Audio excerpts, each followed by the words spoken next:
Oui, mesdames et messieurs, merci de toujours rester avec nous, vous qui nous suivez, à travers nos médias inscrits sur les plateformes African TV et Gadi Malian.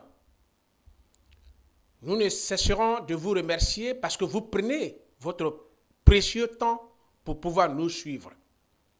Il est donc de notre devoir de vous dire merci. Comme vous le savez, nous nous retrouvons pour parler des sujets d'actualité concernant le continent africain et spécifiquement chaque pays africain. Et cela par rapport à l'intérêt du sujet. Pour ce qui est donc du sujet du jour, nous allons parler de la date qui avait été historiquement retenue, qui est celle de la prise de Kidal, reprise de Kidal si vous voulez, par l'armée nationale du Mali, les FAMA. L'anniversaire a eu lieu ces derniers jours. Il y a donc lieu que nous en parlons. Et à cet effet, nous recevons pour vous celui qui est désormais habitué de notre plateau, M. Baba Boubacar Keïta, un leader associatif. Il n'a jamais ménagé d'efforts pour répondre présent à notre appel. Vous l'avez déjà plusieurs fois suivi à plusieurs occasions par rapport au sujet que nous débattons ici. Évidemment, Gabriel Tieno, qui est aussi l'un de nos invités, nous espérons qu'il sera là. Le troisième qui devrait être là, Keba Diallo, dont nous avions parlé la dernière fois avec la triste nouvelle qui est relative au décès de son père, a fait qu'il ne s'est pas totalement encore défait et que nous l'encourageons et nous réitérons encore nos condoléances les plus sincères. Alors, Baba, oui, M. Monaco, merci d'être venu toujours dans cette maison de African TV et que vous avez toujours manifesté votre disponibilité. Le temps pour moi de vous dire merci. C'est à moi de vous remercier de m'avoir chaque fois donné la parole sur ces magnifiques plateaux pour parler des questions d'intérêt national à bâton rompu et de façon très libre. Et permettez-moi de saluer les techniciens de African TV et les sponsors qui sont là et les promoteurs de tous ces beaux lieux-là, de les saluer, de saluer tous les Maliens, qui qu'ils soient, où qu'ils soient, quoi qu'ils fassent, que ce soit des gens de la ville ou bien des gens de la campagne. Je vous remercie. Merci, Baba.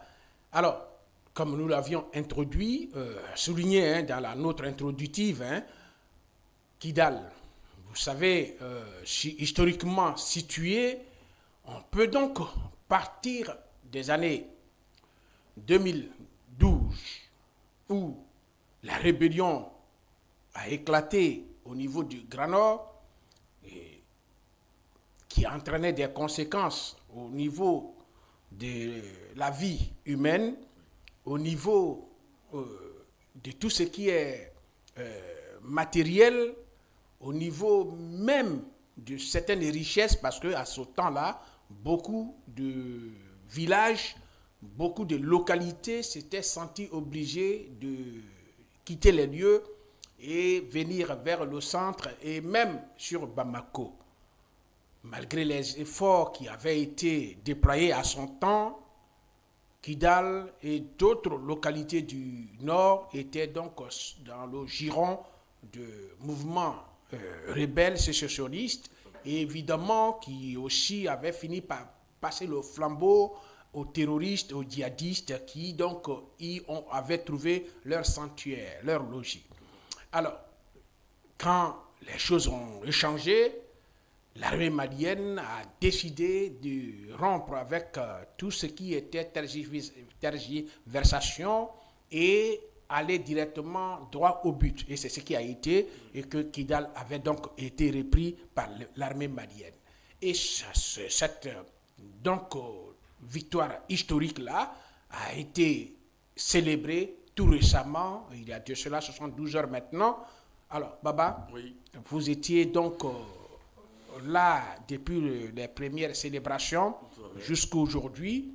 Alors, Qu'est-ce que déjà cela vous rappelle quand on parle de la reprise de Kidal? Et merci, M. Monaco, pour m'avoir posé cette question. Monaco, hein? Monaco. Sinon, la ville de France s'appelle Monaco. Donc, Monaco. Oui, merci. Donc, c'est un vrai plaisir. Oui. Et le fait que Kidal soit dans les girons maliens est une grande joie pour nous. Et nous l'avons manifesté les jours de sa prise. Nous l'avons manifesté les jours de sa prise. Et nous sommes vraiment, nous étions contents. Et Kidal, c'est la plaie béante du Mali depuis 1960. Okay. Comme je l'ai dit l'autre jour, les Blancs, en partant, la décolonisation. On peut soulever un peu le micro. Donc, en partant, c'est bon? Oui, allez-y. Alors, ils ont sémé les glas de la division à travers Kidal. Une population minoritaire qui est là-bas, on les a fait croire comme s'ils ne sont pas des Maliens comme les autres, et qu'ils sont supérieurs aux autres, et qu'ils peuvent mener à bout l'armée malienne. C'est ce qu'on a planté dans leur esprit. Donc après 1960, 1962 seulement, la première rébellion a éclaté. Okay. Et cette première rébellion qui a éclaté a été matée par notre regretté capitaine Dibi Sila, donc qui a été le symbole de cette grande rébellion qui a été très matée. Mais avec tout ça, ils ont continué à entretenir au sein de cette population minoritaire de Kidal, comme s'ils sont une race supérieure et qu'ils peuvent venir toujours à bout à l'armée malienne. Donc à chaque fois, ils ont des revendications, ils ont des plaintes et à l'endroit du Mali. Et à chaque fois que nos partenaires d'un certain lieu ont voulu nous déstabiliser, c'est par cette voie-là qu'ils entrent. Et cela a continué. Et c'est cela qui s'est révélé aussi vers les années 2011 par la venue des déplacés de Libye, ajouté aussi aux gens du mouvement MNLA, créé par certains de nos partenaires aussi, pour déstabiliser davantage le Mali. Parce que je l'ai toujours dit, le MNLA est une organisation qui a été commanditée. Ils sont en mission, pas de leur propre chef, ce n'est pas une initiative endogène, c'est des gens qui sont mis en mission avec des moyens matériels et des moyens financiers. Et on en connaît beaucoup parce que les gens qui sont souvent membres de ces organisations-là sont nos promotionnaires dans les écoles et dans les universités. Donc c'est des gens qui sont mis en mission, ce n'est pas une volonté populaire. Et la population même, les gens qui se réclament de Kidal, et à chaque fois que les gens qui se lèvent contre le Mali, ils sont la minorité de Kidal. Et souvent, il y a les députés, Aga Sarid, qui a l'habitude de dire que les gens qui réclament alors l'Azawad là ne constituent même pas la majorité de la ville de Kidal. À plus forte raison le nord, parce que le grand nord c'est Tombouctou, c'est Kidal, c'est Gao. Donc quand vous regardez bien, vous allez voir qu'il y a des populations qui sont là-bas, qui sont plus majoritaires que ceux qui se réclament de Kidal là. Donc vous voyez. Donc Kidal était la conscience du Mali. Et tout le monde réclamait alors la libération de Kidal. Et moi-même, je me rappelle, et en 2017, moi, je me suis rendu à Ménaka. Ménaka n'était pas sous contrôle malien. Donc, quand j'ai voulu prendre la route, donc il a fallu que certains mouvements m'accompagnent jusqu'à Assongo. Mais, arrivé devant la porte de Assongo, donc ça veut dire que le Mali commençait à partir de Assongo. Donc, ce mouvement-là s'est arrêté là-bas pour demander l'autorisation à l'armée malienne de rentrer sur le territoire de Assongo. Donc quand nos militaires quittaient Assongo aussi pour rentrer à Ménaka, arrivés à la porte de Ménaka, donc ils cherchaient alors l'autorisation d'un mouvement. Et c'était pareil pour le cas de Kidal. Donc c'est comme si nos militaires étaient cantonnés chez nous. Et c'est le terme d'un militaire même qui m'a dit ça.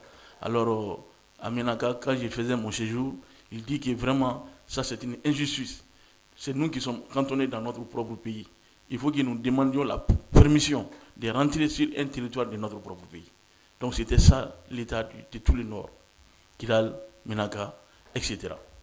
Donc nous nous sommes battus, population civile, parce que avec travers les mouvements qu'on avait créés à Bamako aussi, on essayait d'assaillir la conscience de l'Occident. Chaque fois nous partions devant l'ambassade de la France avec le mouvement Yerawolo pour demander à ce que alors notre septentrion soit libéré. Et nous avons demandé aussi le départ de certains partenaires qui, au lieu de contribuer à la libération de notre territoire, participaient à la confusion. Et parce que tu ne peux pas venir aider quelqu'un qui se bat contre une force. Et toi, tu es en même temps, alors, ami à cette force-là, à qui cet État-là est en train de se battre. Donc, on a demandé en tant que civil, ça a trouvé que les militaires même n'étaient pas rentrés dans la danse, parce que les militaires ne peuvent pas parler. Parce que sur les militaires, c'est le commandement. C'est nous qui sommes partis dire qu'on ne peut pas comprendre cela. Il va falloir que nos partenaires-là éclaircissent leur position par rapport à Kidal. Et Dieu faisant les choses, quand il y a eu le renversement du pouvoir, donc ça a été toujours la volonté du peuple, ça a été toujours ce que le peuple a demandé. Donc les nouvelles autorités, en voulant répondre à cette volonté populaire, ont fait de telle sorte que notre armée rentre à Kidal et que notre armée a pris Kidal. Et c'est le lieu de remercier le général Gamou, qui est resté loyal au Mali depuis qu'il a accepté de se mettre du côté du Mali. Donc il a participé beaucoup à la prise de cette grande ville avec nos vaillants soldats, nos vaillants officiers et nos vaillants généraux qui ont quand même fait de telle sorte qu'il allait revenir dans les girons maliens et avec l'armée malienne et rien que l'armée malienne. C'est ça notre combat, quoi. Nous ne voudrons pas la présence d'une armée étrangère chez nous. Nous voudrons que nos militaires aient les moyens, que nos militaires aient alors et la capacité de résistance par les moyens matériels et financiers. Mais comme on l'a toujours combattu, même quand les Occidentaux étaient là, on a dit qu'on ne veut pas la présence des armées étrangères. Et c'est ce même combat-là que nous réclamons. Donc nous voudrons que notre armée soit armée et que notre armée soit laissée à elle-même et que notre armée s'occupe de notre sécurité. Parce qu'on est mieux défendu que par soi-même. Et donc la présence des armées étrangères n'est pas quand même notre souhait. Même maintenant, et on voit qu'il y a d'autres armées qui sont là sur le terrain et qui sont quand même applaudies. Et c'est quelque chose que moi personnellement, et je ne sais pas pour.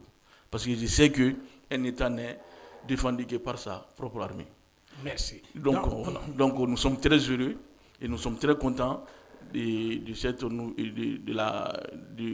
retour de Kidal dans les girons maliens. Et nous saluons nos autorités pour cela. Et ce n'est pas que les autorités seules qui doivent être saluées. Et nous saluons le combat et alors le patriotisme de tous les Maliens et pour cette victoire-là de Kidal. Et en 2023, je crois que moi-même j'ai été sur la place de l'indépendance et j'ai même fait un appel pour que les gens se rendent là-bas, pour que nous manifestions alors cet état de fait. Mais Kidal a été pris, mais il faut rendre maintenant Kidal vivable. Il faut faire de telles sortes. Oui, ça sera la suite de notre Merci. chose. Mais déjà, au départ, c'était pour, dans un premier temps, voir comment vous aviez ressenti la nouvelle et surtout le fait que Kidal ait été repris par les forces de l'armée malienne, c'est-à-dire les FAMA, forces de défense, voilà, et les FAMA. Donc, cela a donc été accueilli par tous les Maliens de façon générale. C'est ce qui justifie d'ailleurs la célébration de l'anniversaire. L'anniversaire a été célébré. Alors, Kidal a été pris, c'est tout à fait évident. Vous avez tout de suite voulu marcher sur ma langue.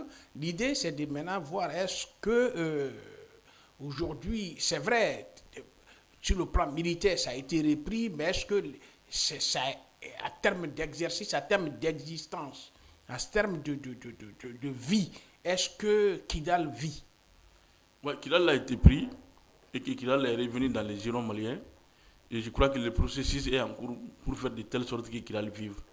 Parce que nous étions dans une guerre et il y a eu beaucoup de déplacés au niveau de la région du Nord. Ce n'est pas que Kidal seulement. Presque dans toutes les villes de la région du Nord, les gens se sont déplacés vers le sud. Il y a eu un dépeuplement à ce niveau. Donc, pour que Kidal soit vivable, il va falloir attendre le retour de sa population et aussi le renforcement de cette population par des activités génératrices de revenus. Et faire de telle sorte que Kidal soit aussi attrayant comme Bamako. C'est-à-dire qu'on trouve tout ce qu'il faut pour les besoins vitaux. Donc cela peut attirer même des gens qui ne sont pas de Kidal de se déplacer et d'aller alors... De s'y rendre quoi? Voilà, de s'y rendre. De s'y rendre et même pour aller faire des activités économiques là-bas et de s'y installer aussi. Les gens, parce que c'est le Mali, même si quelqu'un est de Ségou, s'il voit que dans l'autre partie du Mali, il y a des opportunités, donc ils peuvent aller s'installer là-bas pour sa vie. Donc je crois qu'il faut créer ces genres d'activités qui peuvent attirer les gens et faire de telle sorte que ça ne soit pas une ville qui est visible seulement comme une ville militaire, quoi, où il faut amener la vraie administration. Il ne faut pas qu'on fasse de telle sorte que l'administration soit dirigée que par des gens de la localité, que ce soit comme n'importe quelle partie du Mali, où tout administrateur peut partir, où tout enseignant peut partir, où tout opérateur économique aussi peut partir. Même pour les marchés, il ne faut pas que ça soit seulement réservé aux ressortissants de la ville de Kidal, seulement bien de la région de Kidal. Faire de telle sorte que nos entrepreneurs puissent aller construire des écoles là-bas et que nos gens du tourisme peuvent aller faire vivre la ville en créant des activités de loisirs, des activités de luxe, des activités de plaisir. Sinon, Kidal n'a rien à envier de Dubaï, hein, si on est en temps de paix. On a la possibilité de transformer Kidal en Dubaï pour que alors, cet esprit de guerre-là puisse quitter cette localité. Parce que ça n'a fait que trop durer. Donc, ce sont ces genres de pensées, de projets. Donc, il faut alors installer à Kidal et faire aussi de telle sorte que les transports, même si ce n'est pas que terrestre, les transports aériens peuvent être subventionnés par l'État pour que les gens puissent s'y rendre facilement à Kidal aussi. C'est des choses aussi qui peuvent se faire.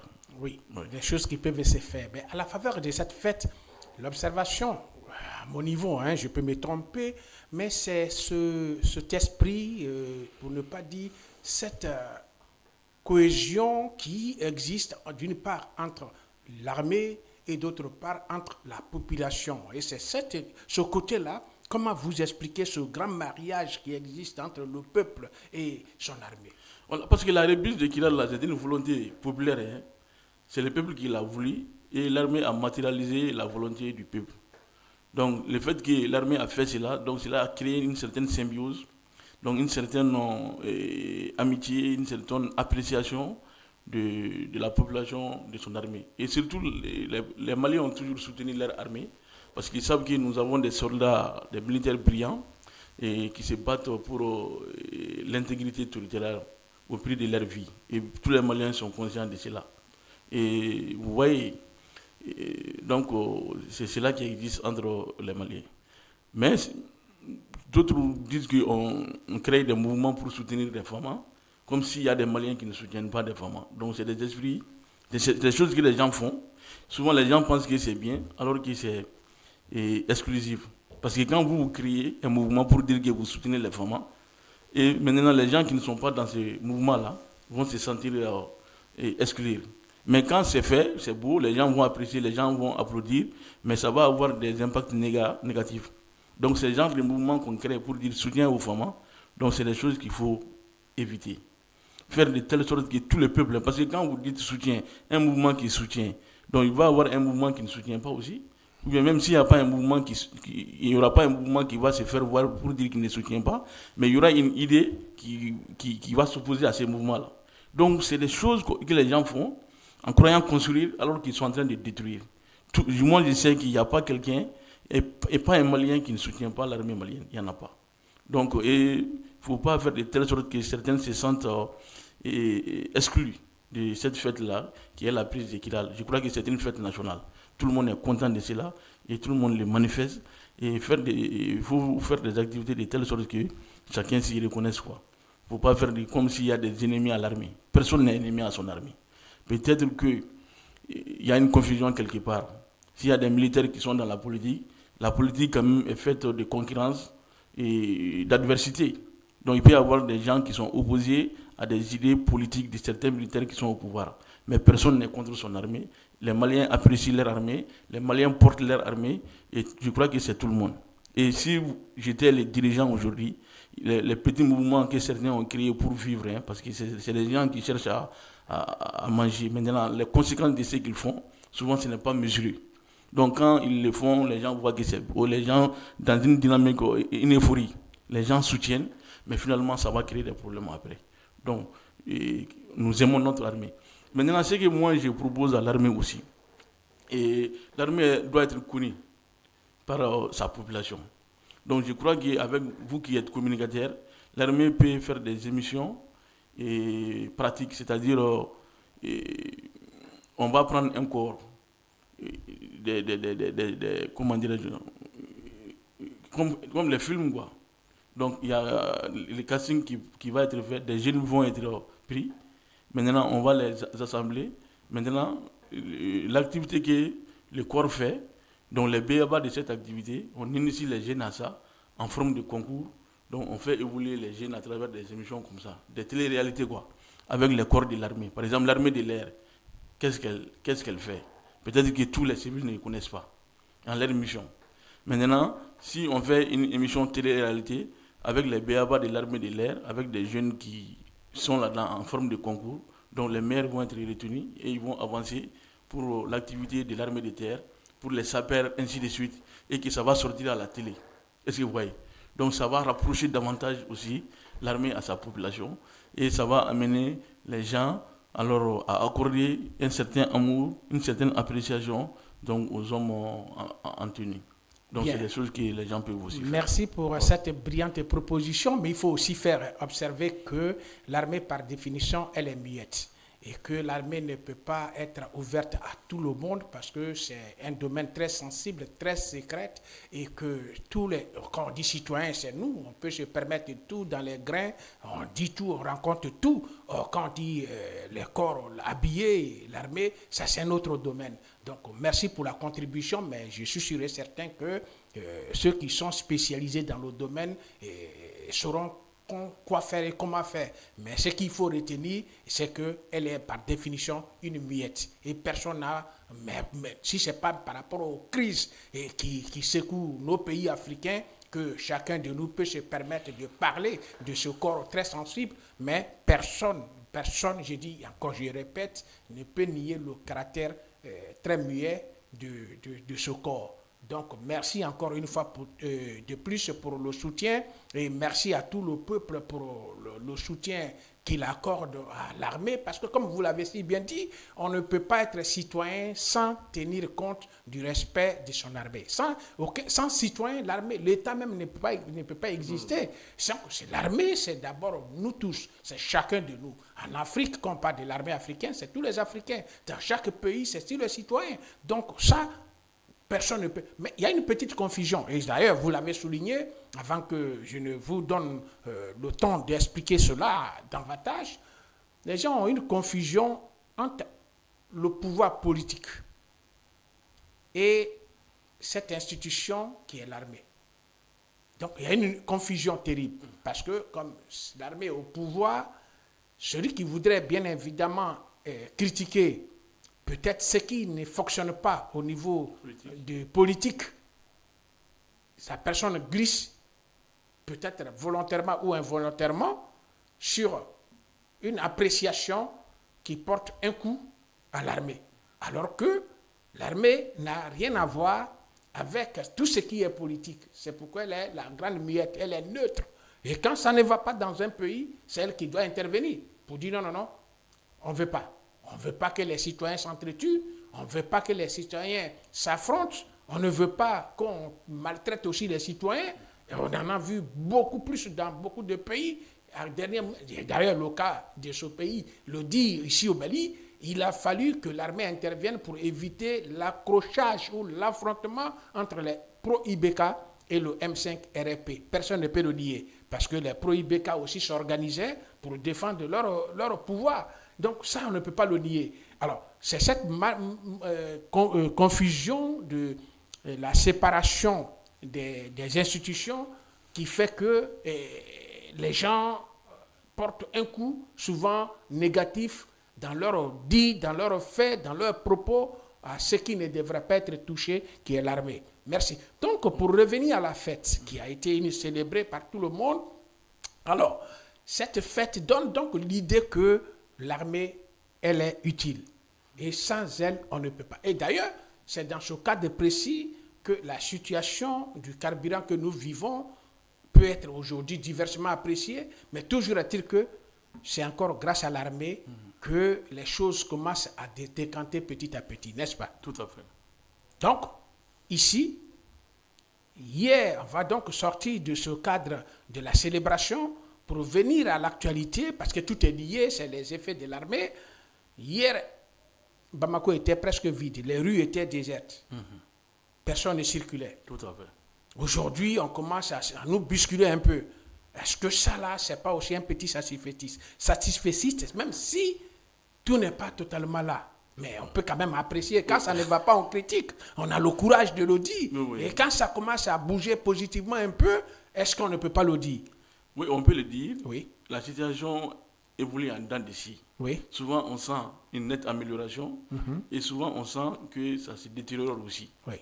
L'autre jour, quand on était venu ici, la dernière émission qu'on a faite, donc on sentait que vraiment ça allait et les carburants avaient commencé à circuler. Mais entre-temps, ça a été bloqué où les gens ont commencé à dormir aussi devant les stations. Oui. Et comme tu l'as dit, hier, Bamako était vide, la circulation était fluide, mais aujourd'hui, on commence à voir qu'il y a la circulation. Oui. Donc c'est en forme de dents d'ici, quoi. Mais et voilà, donc on sent quand même que des efforts sont en train d'être fournis pour que les gens puissent disposer du carburant. Mais le souhait est que nous arrivions à la normalité. Et pour que nous arrivions à la normalité, là, cela n'est pas au-dessus de notre possibilité. Donc il va falloir que, parce que la population quand même a fourni de grands efforts, hein, les gens ont accepté tout, ou bien. Donc maintenant c'est à nos autorités de faire de telle sorte aussi que cette population-là soit servie de façon normale au carburant et ce n'est pas au-dessus de nos moyens, vu alors les matériels que notre armée a et les hommes que nous avons. Et nous croyons à la force de frappe de notre armée. Donc, ils peuvent mieux faire quoi. Donc, faire de telle sorte que... Parce que la crise du carburant est une grande crise, hein, parce que ça découle à d'autres crises. Donc, c'est le début, c'est-à-dire ça doit être géré avec toute la considération, avec toute l'importance qu'on a. Donc, je crois qu'il faut tout faire. Les dirigeants doivent tout faire pour que ce problème de carburant-là s'arrête. Sinon, moi-même, j'ai fait le constat dans la semaine.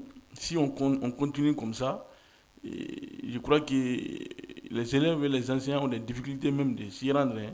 Il y a eu beaucoup de retard la semaine passée dans certaines écoles.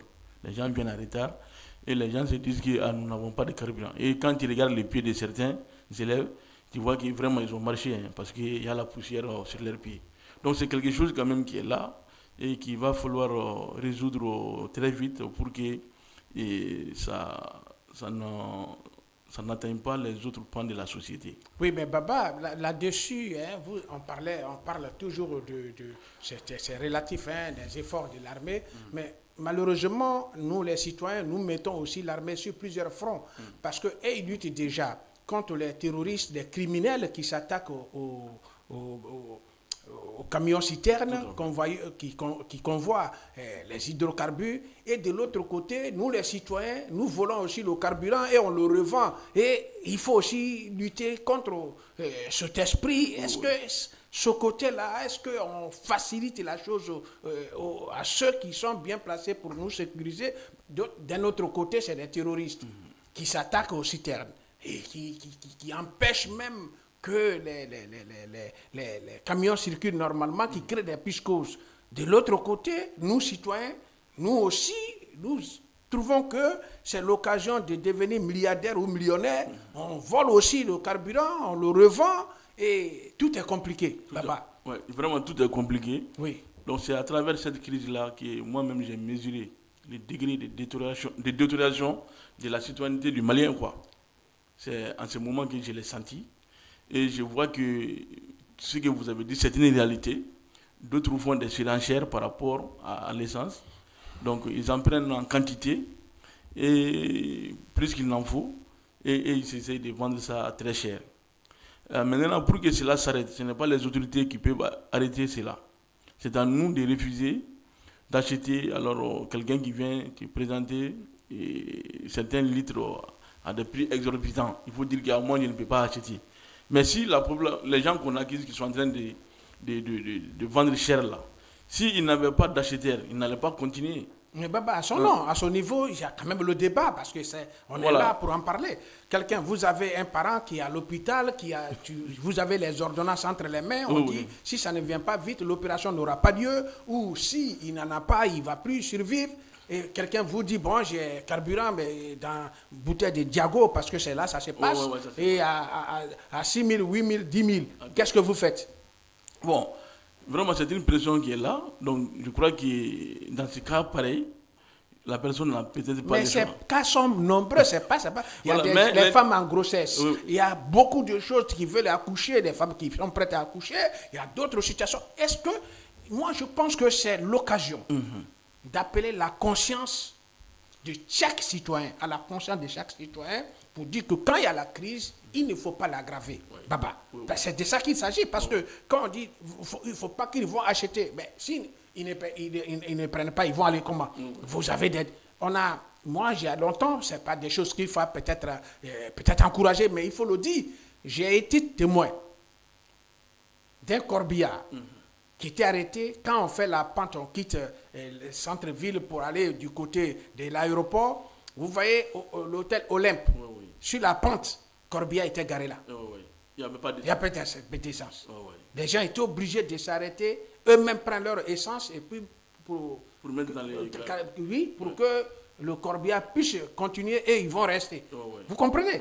Mais donc, c'est pour dire que ceux qui jouent à ce jeu de détournement de ce produit... Non, il faut comprendre que je ne soutiens pas ces gens-là qui... Non, je n'ai pas dit que vous les soutenez. Mais je vais dire que pour lutter contre ces phénomènes-là, non seulement il faut conscientiser ces gens-là qui sont en train de faire de la crise un commerce fructueux.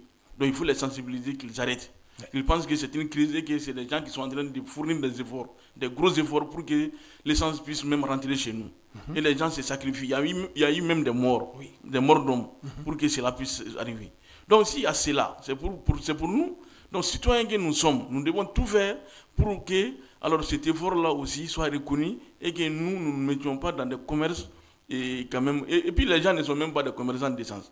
Toi, tu n'es pas commerçant d'essence, toi, tu profites de cette crise pour vendre de l'essence. Vous voyez ce que ça fait? Donc, ça veut dire que c'est une inconscience et c'est des choses quand même qu'il faut bannir. Bon, maintenant, il y a des cas d'urgence que vous venez de citer.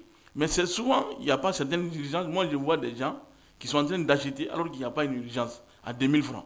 Donc, s'il n'y a pas une urgence, vraiment que ces gens-là arrêtent d'acheter. Parce que plus vous achetez, ça fait plus de marché. Donc, tant qu'il y a le marché, donc ces gens sans foi ni loi vont continuer à vendre de l'essence. Donc, ça mène l'idée de dire que nos crises en Afrique, il y a ceux qui les entretiennent. C'est ça aussi la réalité. C'est une réalité. Parce qu'ils entretiennent les crises pour bénéficier de ces crises-là. Ils font en sorte que ceux que leur apportent ces crises ne prennent pas fin. Et donc, pour ne pas que ça prenne fin, on fait comment? Il faut donc encourager l'existence des crises. Il y a ceux qui peuvent donc être dans beaucoup de domaines, les fournisseurs des voyous, des criminels, les réseaux, les trafiquants de drogue, les passeurs, et tout est dedans. Et ceux-là aussi, même s'ils ne sont pas directement impliqués dans le terrorisme, mais ils sont aussi des terroristes indirects. Parce que si ils pensent que peut-être en prenant le carburant dans les bidons et donner aux terroristes, ça peut lui apporter peut-être 100 000, 200 000 francs par 20 litres, par exemple, de carburant, il préfère faire ça. Mais en le faisant, il fait du tort à la nation, il fait du tort à l'État, il fait du tort au peuple. Moi, je crois que c'est pourquoi, si on a la chance de vous inviter, c'est là qu'il faut amener l'idée, pour que chaque citoyen comprenne que collaborer indirectement ou directement, c'est faire du mal. Et ce n'est pas une bonne chose. Comment, dans une situation de crise actuelle que nous vivons, et que tout le monde saigne, certains en prennent plaisir pour dérober cela. Et même on apprend que dans certaines maisons, les trucs cachés prennent feu, et même ça entraîne des morts d'hommes. Voilà. Donc vraiment, c'est une réalité, cette crise-là. Et ce comportement inhumain et sans pitié de certains sans scrupules aussi, parce que c'est des gens sans scrupules, comment dans cette situation pareille, vous pouvez vous permettre de vendre de l'essence très chère à vos concitoyens. Donc, ce qu'on a dit l'autre jour, la crise est venue trouver que les gens ont certains comportements. Et le comportement est dur à changer. Est-ce que vous voyez? Sinon, on en a parlé, depuis que la chose a commencé, les gens sont en train de dire de mettre fin à cela. Mais la personne qui est en train de faire là, est-ce qu'il est en train d'écouter même? Est-ce que son cœur là n'est pas devenu tellement dur qu'il n'y a aucune sensibilité? Sinon, dans ce pareil cas, je crois qu'on doit avoir une certaine conscience nationale et faire de telle sorte que la crise peut être jugulée Je crois qu'il y a des gens même qui ont commencé à faire le covoiturage. Quand ils passent là, les gens qui sont à pied, ils les prennent. Hein, chose que les gens ne faisaient pas avant. Donc, s'il y a crise là, donc, comme vous l'avez dit, tous les citoyens ne sont pas aussi corrects comme il le faut. Donc, c'est pourquoi il y a la police, il y a la gendarmerie, il y a la justice, il y a des gens, des délinquants, donc qui ne sont pas dans les girons de la conscience nationale. Donc, ils peuvent se permettre de faire des choses. Donc, nous, quand même, nous continuons à sensibiliser, à demander à ceux qui font ce genre de choses qu'ils arrêtent. Et que l'État aussi, si on prend des gens en train de faire cela, qu'ils soient vraiment sanctionnés à la hauteur de leur forfaiture, quoi. Ça aussi, c'est une réalité. Mais je continue à dire toujours, tous ceux qui achètent aussi, et que ce n'est pas une urgence, et que ces gens-là cessent d'acheter. Parce que tant qu'il y a marché, il y aura aussi vendeurs. Hein. Tant que les gens acceptent d'acheter à 5 000 un pilon. Moi, je ne peux pas, moi quand même personnellement, je ne peux pas acheter un litre et demi à 500 francs, alors que ça se vend à la station à 750. Donc il faut que les gens se mettent dans cette dynamique aussi, même s'il y a des difficultés, et si l'urgence n'est pas aussi que ça, donc vraiment de prendre leur mal en patience. L'autre jour, là, en venant, moi ma monture s'est arrêtée. Là où ça s'est arrêté, là, j'ai trouvé un coin, je l'ai mis là-bas. Et j'ai marché à pied pour rentrer à la maison. Et après, j'ai trouvé maintenant les moyens pour venir l'embarquer. Et après 3 jours, je me suis alors servi. Donc il faut que les gens rentrent dans cette dynamique. Sinon, et puis il faut que les gens rentrent dans la dénonciation même aussi. Si quelqu'un te vend de l'essence très chère, bon, si tu es dans une urgence, tu l'as pris. Donc maintenant, après que tu as réglé ton urgence, il faut dénoncer la personne. Dire qu'il y a telle personne là-bas, elle est en train de vendre de l'essence à 5 000, à 4 000. Donc si les gens se mettent dans cette dynamique de dénonciation aussi, donc cela peut endiguer un peu la situation. Oui, cela peut aider à ce que la situation ne s'empire pas, ne s'amplifie pas, et que ceux qui font de telles pratiques ne puissent pas prospérer. Alors, Baba, on va revenir pour dire que effectivement la situation est là, mais elle évolue un peu positivement, comme vous avez dit en dents de scie. Et le ministre des Affaires étrangères, hier, à sa conférence qu'il a tenue au Forum des armements, il a ici aussi, dans un premier temps, salué la force et la capacité de résistance de tout le peuple, et qu'il a avoué aussi que il y a eu des difficultés, il y a eu des pertes en vies humaines, tant au niveau des convoyeurs, c'est-à-dire des transporteurs, qu'également au niveau des apprentis et autres. Cela dit, toutes les dispositions continuent d'être prises et que l'armée va continuer de sécuriser et de mettre. Et c'est là la vraie question, sécuriser tout pour qu'on amène. Alors, il faut donc aussi rassurer, et c'est là aussi l'objet de cette réflexion, encourager et enlever cette psychose dans la tête des chauffeurs et certains opérateurs économiques dont les citernes ont été brûlées. Il ne faut pas nier cela. Oui. Il faut donc les amener à redoubler d'efforts pour prendre beaucoup plus de courage pour continuer le sacrifice. Oui. Parce qu'il s'agit de la nation. De la nation. N'est-ce pas? Oui, oui. Donc vraiment, ces gens-là, surtout les opérateurs économiques, qui, voyant les citernes brûlées sur les chemins, de faire venir l'essence, ou bien le carburant, continuent à convoyer. Et encourage même les chauffeurs à prendre la route. Donc ces convoyeurs, ces chauffeurs, tous ces entrepreneurs-là qui sont en train de prendre tous ces grands risques-là, ils sont vraiment à saluer. Et nous saluons aussi nos autorités qui sécurisent ces convois. Donc, je crois qu'on doit continuer comme ça, avancer dans cette dynamique de patriotisme, mais la souffrance ne peut pas être un projet, quoi. Donc il n'y a pas de problème aussi sans solution. Tout problème a sa solution, ce n'est pas une fatalité. Hein. C'est quelque chose qui nous est arrivé et qui n'était jamais arrivé à nous. Et maintenant, il faut trouver la solution. Et la solution n'est pas que martiale. Ça, je l'ai toujours dit. La solution peut être souvent la négociation. Parce que quand vous engagez une force contre des ennemis. Donc, ça peut amener la perte en vie humaine. Alors que la vie humaine, là, est irremplaçable. Maintenant, s'il y a une possibilité de négocier afin que nous puissions dépasser cette étape-là et aller à une autre étape, je crois que c'est des choses aussi qu'il ne faut pas écarter. Mais Baba, à ce niveau, les gens parlent beaucoup de négociations, mais il y a aussi un fait qui est là. Il faut peut-être... Ils revendiquent quoi, autour de quoi on va négocier. Non, mais je t'ai dit dès le début, oui. Ils ont ce qu'ils disent là. Parce que ce n'est pas né ex nihilo. Oui. C'est des événements qui ont fait que ils ont décidé de faire cela. Je vous ai dit qu'eux aussi, ils ont besoin de carburant. C'est des malfaiteurs, ils se servent. Et nous ne sommes pas les seuls dans ces cas. Même le Burkina aussi est dans la même situation que nous. Est-ce que vous voyez? Maintenant, pour que ça, pour qu'on se comprenne dans ma lecture des choses, supposons que la réalité est que dans un pays, une rébellion s'est éclatée. Elle revendique peut-être les trucs politiques ou des revendications politiques ou des revendications identitaires. Parce que pour dire que non, on est une minorité, on nous a oublié, on ne nous donne pas à manger, le développement ne vient pas chez nous. C'est un exemple que je donne. Là, on peut penser, discuter avec des structures organisées. Or, ici, on est dans une phase des criminels désorganisés. Ils ne sont pas désorganisés. Tout ce qui a été fait a été revendiqué par un mouvement, les génies. Okay. Oui. Donc, ça veut dire qu'ils ne sont pas désorganisés. C'est un mouvement qui est organisé et qui fait des choses de façon stratégique. Okay. Même le fait de nous priver de carburant, là, c'est une communication. C'est une communication de séduction des villageois. Parce que la décision a été prise à ce que l'essence ne soit pas distribuée par bidon.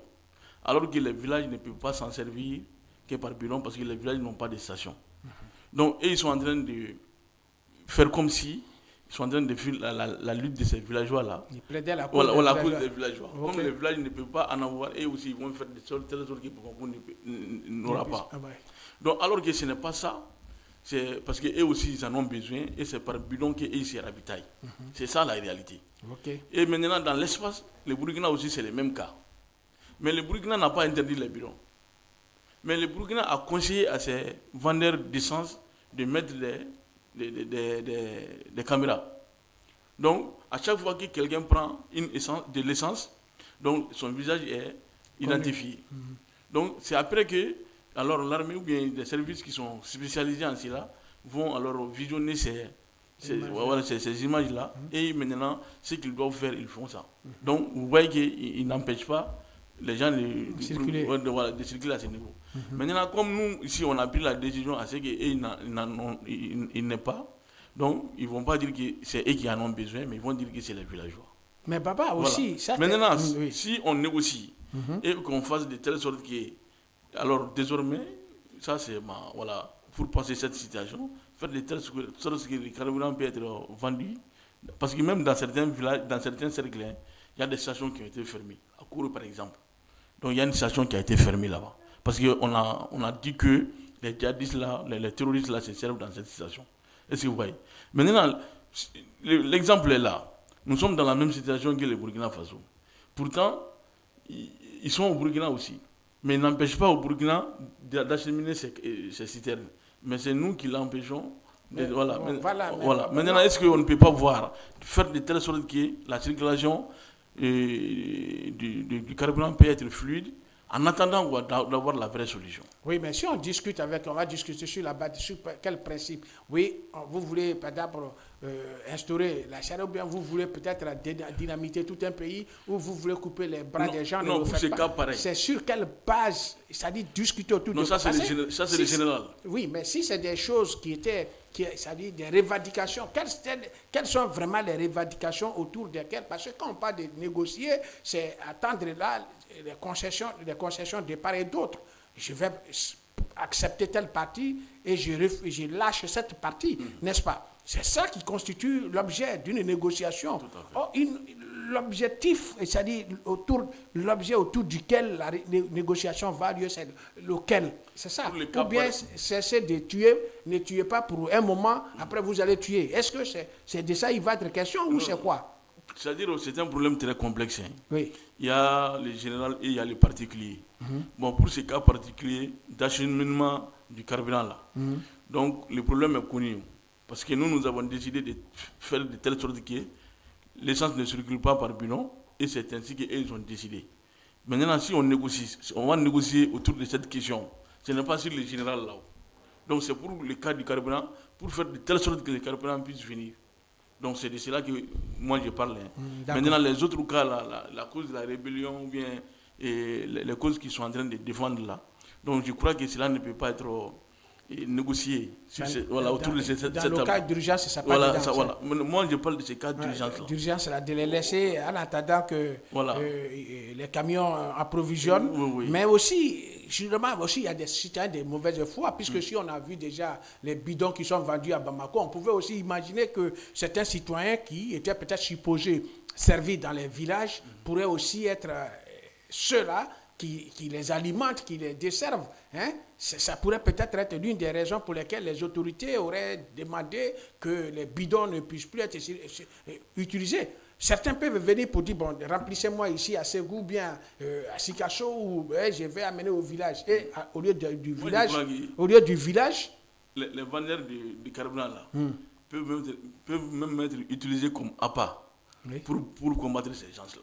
Ok, d'accord. Voilà. Maintenant, si ces gens-là, les gens qui les desservent en essence, ils peuvent être repérés. Quand ils sont repérés, donc l'armée peut les utiliser pour atteindre maintenant les terroristes. Ou bien, voilà, moi je crois que pour ces cas pareils, parce que si on reste dans ça là, ça va prendre, pour moi, ça va prendre beaucoup de temps. Voilà. Donc pour éviter la pénurie, il faut négocier. Il faut négocier pour les cas spécifiques. Voilà. Donc le cas d'urgence. Voilà, le cas d'urgence. Maintenant, on va en 2 mots mettre fin à cet entretien qui fait référence à cette fête de Kidal. Alors, vous l'avez célébré comment on va conclure avant dans 2-3 mots, comment la célébration, si vous l'avez vu cette fois-ci à distance, ou vous avez été là, comme là, en 2023, comment vous l'avez célébré cette fête? En 2023, moi je suis parti à la place de l'indépendance. Il y avait des tapeurs de tambours là-bas. On a bien dansé à la place de l'indépendance et en faisant voir les drapeaux maliens et dans l'allégresse, quoi, on a fait ça. Bon, cette année, je crois qu'il n'y a pas eu d'événement autour du monument de l'indépendance.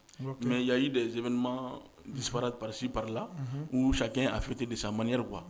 Il y a eu des invitations au niveau de l'État aussi pour célébrer cela. Mais le fait de retenir la date déjà, c'est une grande chose. C'est ça. Voilà, c'est une nouvelle date comme le 22 septembre aussi. Donc les personnes n'oublieront ces 14 là aussi. Et c'est très important. Maintenant, si nous avons Kidal, maintenant c'est l'union nationale, hein, l'unité autour de la nation qu'il faut travailler maintenant. Et parce que tout le monde compte. Hein.